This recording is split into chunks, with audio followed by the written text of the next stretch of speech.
What is good, guys? It's Rey-Jay back with another video, and in this one I want to break down what's going on with Tesla, SPY, Nvda, the QQQ, and a couple of other tickers. Break down what's happening with the overall market thus far, what you should be watching for as time progresses, and how things are looking in my personal opinion. But before I begin the devil's information, before I get into any more details, let me just mention a couple of things. I am firstly not a financial planner, so take nothing I say as financial advice. And also, if you guys can, please check out the Weeble link, which is down below and in the description. If you sign up for Weeble and deposit $500, you're guaranteed 20 free stocks. You deposit $25,000 or more, you're guaranteed 75 of them. And the offer ends very soon in just 9 days. Anyways, now let's break down what's happening with the overall market. I just want to mention that as of right now, we're seeing this downtrend on SPY that's continuing. But the question is, can we get a bounce? Can we see a big shift? So I'm going to break down what you should be watching for if we truly do get that bounce, how the charts are looking for the overall markets, and what's happening around the world so far. So something that is a little bit good for the markets is the fact that with the whole situation that's going on between Israel and Iran, yes, things were very, very tense. They were very, very important. And as of right now, it's looking like things are, I would say, becoming a little bit less tense in a way because the supreme leader of Iran has said that Iran already demonstrated its power against Israel. There has been a lot of tensions going back and forth between them. Iran had their retaliatory attack a couple of weeks ago. And then as a result of that, Israel ended up attacking back. But since that happened, Iran is not saying, at least for the last couple of days over the weekend, that they're going to attack back. And that's something that's a little bit more positive. That is showing some signs that the situation is becoming a little bit less tense. And if that ends up being the case, if they end up not attacking back, if they end up just kind of halting for the time being, that's going to be a lot more positive. So this doesn't necessarily mean that we're in the clear, in my personal opinion. I wouldn't necessarily downplay the risk of a wider conflict or anything like this. I wouldn't really do that. What I would say is that as of right now, for the time being, we're seeing a bit of a stall, and hopefully things kind of continue this way as time goes on. But always be open to the possibility that, there's no guarantee yet that this whole situation is over with, and we have to be very, very prepared for anything just to be safe. But for now, as the situation is stalling a bit, this is a bit more positive for the markets. I hope that peace prevails. That's what I really want to see. Now, moving forward, when it comes to the economic calendar, do not forget that tomorrow is going to be Monday, April 22nd at 8:30 a.m. Eastern Standard Time. We have the Chicago Fed National Activity Index report coming out. Very minor data, might not affect the market much. Then at 11:30 a.m., we have the 3-month and 6-month bill auctions coming out. So the data for Monday is going to be very minor, may not affect the market too much, besides the bill auctions at 11:30. So very minor stuff overall. But we do have some important earnings coming out later on for the week. Monday is also going to be kind of quiet. We just have Verizon and a few others announcing their earnings. And then we also have just a few others, I would say, after the market closes. Nothing too crazy, at least for Monday. But don't forget that for Tuesday, we have Tesla, GM, and a couple of others. For Wednesday, we have Boeing, AT&T, Meta, IBM, Ford, and many more. I would say that IBM and Meta are two big ones to be watching for. And then for Thursday, we have the notorious Microsoft, Alphabet, and then Intel all announcing their earnings alongside Snap and Roku. So we have some big earnings coming out for Tuesday through Thursday for the markets. That's going to be very important. Watch for volatility at those times. For the market right now, fear is still dictating the current sentiment. We're approaching extreme fear. I think that if we get very close to this, we might see the market rebound a bit, or we could even start from here depending on how things kind of like turn out on Monday in terms of news and such. I also want to call out that right now the market momentum is kind of neutral. We're getting very close to our 125 daily moving average right now, and we're at a very, very critical level, at least on the S&P 500. So we'll have to see if this support holds. On top of all of this, moving forward, don't forget about the put and call positioning at this extreme fear right now. We're approaching that 1.0 overall ratio on the 5-day average. This is very important because the sentiment is becoming fearful. People are just panicking, shorting like crazy, and there's always that possibility the market makers may try to move things in the opposite direction to hurt those option holders. Now, the VIX has broken out, hitting extreme fear, but remember we have some tight resistance at that 20 area, so we'll have to see if the VIX ends up getting a slight little drop or not. We're at resistance, we're at extreme fear right now, so give this a little bit more time. So I want to say that yes, it is possible for the market to bounce. I know a lot of people are kind of expecting this, but we need confirmation first for me to truly say that, okay? I think we might get the bounce, but I'm not going to say this with high certainty until we see a change. What change am I referring to? Well, look at the structure on SPY. We had this high right here. We had a lower high relative to this low right here. We had a lower, this is a lower low relative to this low right here. Then we made a lower high right over here compared to this high right here. Then we made a lower low, lower high, lower low. So we are downtrending on SPY still. For this to shift, what you want to see is you want to see this grab its bottom, possibly grab liquidity down here, then try to rebound. And then you want to see a big shift in the overall market structure. You want to see it make basically higher highs and higher lows. And then if that happens, we could make an attempt to rebound if that ends up being the case. But as you guys can see, we haven't really been making higher highs and higher lows. So far on the chart, it's just been making lower highs and lower lows. So the structure is still bearish for the time being. All right. So with that being said, here's some levels to watch for. I'm going to break down what could end up playing out. I went over the daily and the weekly charts for SPY, for Tesla, and the QQQ over the weekend during my previous video. So in this one, I just want to focus on more tight levels. I just want to say that if we end up losing 493 on SPY, it's a very, very critical support. If we go into the 492s and look very weak, look for 491 as a key support. If we lose that, we could easily fall closer to the high 480s. If we hold 493 to 494 and start rebounding, look for a push all the way back up towards basically 495, and that's just a minor resistance. And then we have 497 coming next, very close to our 20 EMA. And then if we break 497, look for 500. 500 is going to be our next target if we get above the 497s. I think we could push all the way up there if we get back up. And if we try to get past our 50 EMA, we could be going all the way up to about 504 or so. But that really depends on different factors if you could get a break or not. In my personal opinion, those are the levels to watch for if you try to get a bounce or not. What I think could happen, in my opinion, is these market makers may allow one more drop to come. The market is still kind of weak. We could try to grab liquidity right here, and then we'll see if we hold 493. If we do hold this, I think we could try to rebound.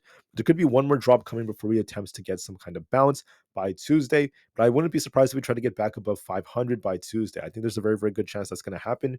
We might kind of dip a little bit more before we get that bounce. Part of why the market could bounce is because we've been selling off really hard without any sort of bounce. On top of this, with this whole situation involving Iran and Israel, things are cooling off a bit, which could affect yields. It could cause yields to start to dip a little bit, which could be a little bit more positive for the markets. I'm referring to the 10-year Treasury yield. This could actually can dip a little bit if we fail right here. So maybe we try to fill this gap, then we come back down, retest our 50 EMA for a bit. Or we could come down to fill this gap down here. There's a bigger gap for it to fill it right here.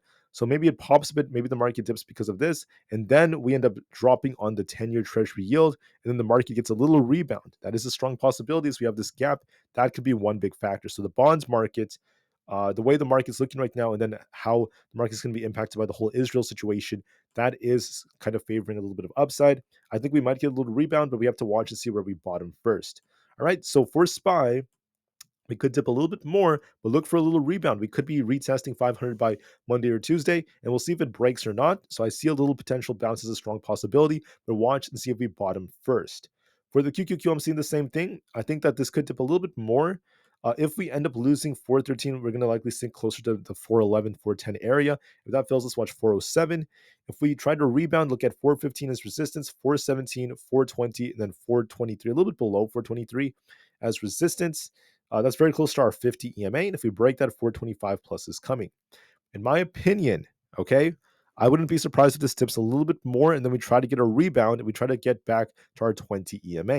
If we get back above 418, I wouldn't be surprised if we start pushing into the 420s, but 418 is going to be a key resistance at our 20 EMA. Watch and see if we end up testing that or not. I also want to mention that for SPY, we want to be getting back above 497 to be more hope for the bulls, because that's where our 20 EMA is.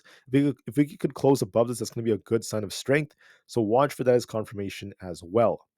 For Tesla, we're on a bit of a downtrend right now, as you guys can see for the last week. And I've been bearish on Tesla, talking about how this is going to likely dip more. That's what happened.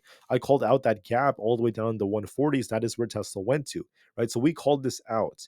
However, considering the fact that Tesla has its earnings on Tuesday, generally what happens the week of earnings, especially when we have earnings that early, Tesla does tend to bounce. That is what happens historically. So we will see if Tesla gets a small bounce or not. For this to happen, I want to see if Tesla could get back above our 20 EMA.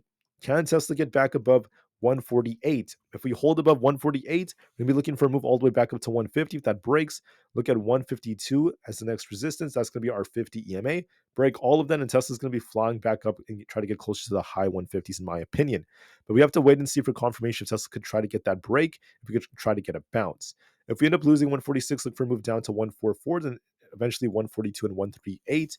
Those are going to be your next supports if Tesla ends up collapsing. So watch these levels carefully. In my personal opinion, I wouldn't be surprised if this actually dips a little bit towards like 144, 145. Then we try to get a bounce. We could be looking for a move back up above 150. If we end up getting that over the next few days, that's going to be a good sign for Tesla. Generally and historically, Tesla does like to kind of like push a little bit approaching its earnings. Regardless of what the expectations are, that is what tends to happen. So let's hope for the best. Now for Nvidia, we got this very, very bearish looking candlestick on the daily time frame. Nvidia is, in my opinion, kind of oversold. To watch this 750 support, we'll have to see if Nvidia could hold this. I wouldn't be surprised if we kind of like pop a bit and come down to fill that. We already filled the first gap, but I just want to say that there is still potential for it to dip a bit more. We'll see how it reacts to about 750, very close to that range. If we lose that, we could be on our way to 740 then 720. But my gut is telling me to watch 750. We'll see how it reacts to that. If we get a bounce, we could be trying to push back up towards 780. So watch to see if Nvidia could bounce off 750 or not. That's going to be key for the stock. It does look a bit more bearish for now, so it might dip a little bit more. But watch to see if we break past 750. That's going to be a key test on the stock. For Apple, Apple's on a bit of a downtrend right now, but historically it loves to bounce off 165. It really does. So I would say to watch support at 164 and then 163.5. Watch resistance right now at 165, very close to that range, 165.5 and then 167. My gut tells me it could dip a little bit more, but I think it's going to try to base around 164 at the very least, and we'll see if we try to get a bounce or not. To turn back up, we have to try to get back above our 20 EMA. 165.69 is going to be a key level. Can we get back above 165 and hold it? If we do, it's going to show signs of an attempt to bounce. That is a strong possibility. But watch for that as confirmation. It's still a little bit weak. It is looking like it's trying to base right now. We also have this imbalance to fill up here. I wouldn't be surprised if we dip a bit, kind of trade sideways and try to bounce later. That's a strong possibility as well. Moving forward for Palantir. Palantir's on a bit of a downtrend right now. We got this rejection of our 50 EMA multiple times, and we're looking a little bit weak for the time being. Now, with this looking as weak as it is, we're approaching our support at 20. I want to see if we could kind of get like a reaction off 20. Historically, it does like to kind of rebound off that level. So watch and see if we can try to get back above 20.7. It might test 20. If we fail at 20, then there is going to be potential for more downside. But if we hold 20, look for a pushback up to 20.7 and eventually 21.1. My gut is telling me it's going to test 20, maybe tip a little bit more, but then watch and see if we could get back up to 20.7. That's going to be key for us. I think that it might attempt to bounce, but we have to watch and see if we can hold 20. For Supermicro, we called downside, and that's what we got on Friday, a big move to the downside. In my personal opinion, we're going to be watching 700 as a key support, at least from a psychological standpoint. If we lose that, 680 is coming. If we hold 700, look for a move back up to 750. My guts tells me that it might actually try to push back up to 750. There is a good chance it might try to rebound. It kind of fell with Nvidia, but there is a chance that if Nvidia tries to get that bounce, it could try to make its way back up as well, because this is very, very oversold. For Rivian, Rivian's looking a little bit weak right now. We have a double top leg structure. It's been dipping a bit. But watch this 8.5 area. It could dip a little bit more. It's about 8.5, and then try to retest its 20 EMA back up to 8.7. I think it might dip a little bit. Could drop another like 10 cents or so before it tries to push back up to 8.7. So watch for that on Rivian. For SOFI, we're kind of flat right now. We have resistance and supply to be watching for. When we zoom out and look at the 4-hour time frame, we're still very stationary. Unfortunately, it's not really doing a whole lot. But what I do like is the fact that it's trying to base at 7. So if it does hold 7, it might retest 7 and try to bounce. Watch 7.22. If we break that, 7.32 is coming. It's very tight, but I think there could be a little rebound if we hold 7. Might dip a bit more to test that, and we'll see how it goes. The IWM has held support. It's currently above 192. That's going to be a very, very key level. I'll be watching to see if we could hold above this, because we are showing some signs of reversing here. If we hold above 192, look for a pushback up to 195. If we lose 192, we're going to be dipping all the way down to 190. My gut is telling me it's going to try to go up to 195 within 2 days, so I see that as a strong possibility. For AMD, we are just getting rejected again and again off our 20 EMA. It's looking a little bit weak right now, but watch and see how we hold around this support. We're approaching support at 144. If we lose that, we could get closer to about 136 and then bounce. But watch 144. Let's see if we try to get a rebound off this. If we do rebound, we could be pushing all the way back up towards 150 and 156. So watch and see if we hold support at 144. we could dip a bit more and then see if we end up getting that move. For ARM, in my opinion, is looking a little bit more. It's a little bit weak. We're approaching this imbalance and this support right over here. So I'm going to be looking at 80 as our next target. It could dip a little bit more before we get that bounce. But if we get back above 90, then yes, we could push back up to 100. It really depends on how well we hold up. It does look a bit more bearish, might dip a little bit more towards 80 and then get the bounce. So look and see if we dip a bit more. And then once we get that bounce, it should be on its way back up towards 100. So watch to see if we get that bounce. ARM is due for it. I think it either bounces here, it goes a little bit lower to 180 and then bounces. So watch for that very carefully. For Coinbase had this structure. It's looking a little bit weak right here. I'm going to actually delete this. I was looking at this resistance. This previous support becoming resistance on the charts. We're approaching support at this 200 area. As you can see, it's trying to bounce off this. So I wouldn't be surprised if we come down, retest 206 or so, then try to make our way back up to the 200 EMA at 220. Look for a little bit more downside, then a little bounce back up to 220 is a strong possibility. Watch and see if we hold as we're at support. If we lose 206, look for 200, but as of right now, it's holding up. For Amazon, we're approaching support right over here around 170 to 172.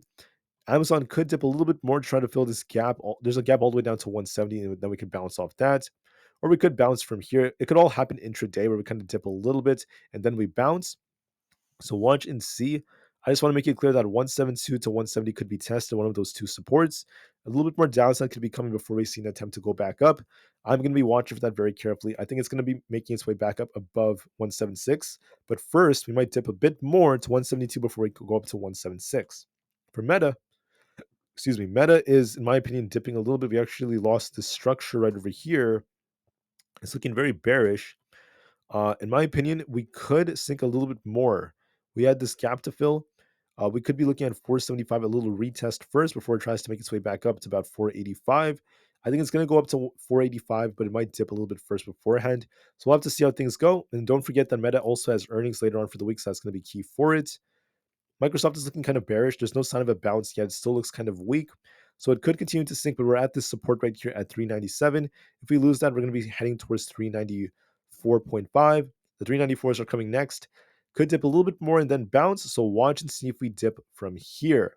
For Google's looking a bit more bearish on the 4 hours, looking a little bit weak right now. I personally think that there's a chance it might come down to about 154 flat. Maybe go a little bit lower to right here. This previous resistance becoming support, like 152. 154 to 152 could be tested and look for a bounce back up to 156. So it might dip a little bit more and then try to rebound because we're approaching some key support. I'd be watching for that very, very carefully. The VIX has been pushing up higher. As it hit 21, it got a big rejection. We'll be looking for a test of our 20 EMA, so it may pop and drop. Look for a test of 18.1. If we lose that, we're going to be sinking to 17. If we hold that, we're going to be watching to see how it goes. As of right now, I'm seeing a slight bearish divergence developing. So it might pop and drop or even get a little rejection. So we'll have to see if that ends up being the case. So I'll be watching for that very carefully. Finally, we also have the dollar index. The dollar had this high right here at 106.5, came down, made a lower high. If we get a rejection right here, if this is forming kind of like an inverse cup and handle like structure, we could be looking for a test of 105.75 on the dollar. If that happens, this could be helping the market bounce a little bit. So watch and see if the dollar gets a rejection or not. That's going to be key as well. Maybe not a cup and handle. You can interpret this as kind of like a slanted head and shoulders. Not 100% sure yet. We'll just have to wait and see. But just be careful, guys. The dollar does have potential to dip a little bit. If that happens, this could lead to the market potentially bouncing. So am I saying the market will bounce? Not necessarily. I'm not promising anything right now because the market is still on a downtrend. We're still looking kind of bearish on the charts, but I think there's potential for a bounce if we end up holding key support levels. So I'll be watching for that intraday. I think that the most likely possibility is the market kind of like dipping a little bit more than trying to bounce. We could get a market-wide bounce because of the fact that the situation involving Israel and Iran is kind of easing a little bit temporarily as of right now. So there is still potential for that, but we'll just have to wait and see just to be safe. All right. So, anyways, I just want to thank you all so much for listening. Please have an absolutely spectacular rest of the day. And I'll see you guys very soon on the next one. Thank you. I'll see you guys tomorrow morning during the pre-markets. Let's see what the market does. Make sure you watch for confirmation just to be safe before anything. And then we'll just be very patient from here. Thanks again, and peace out.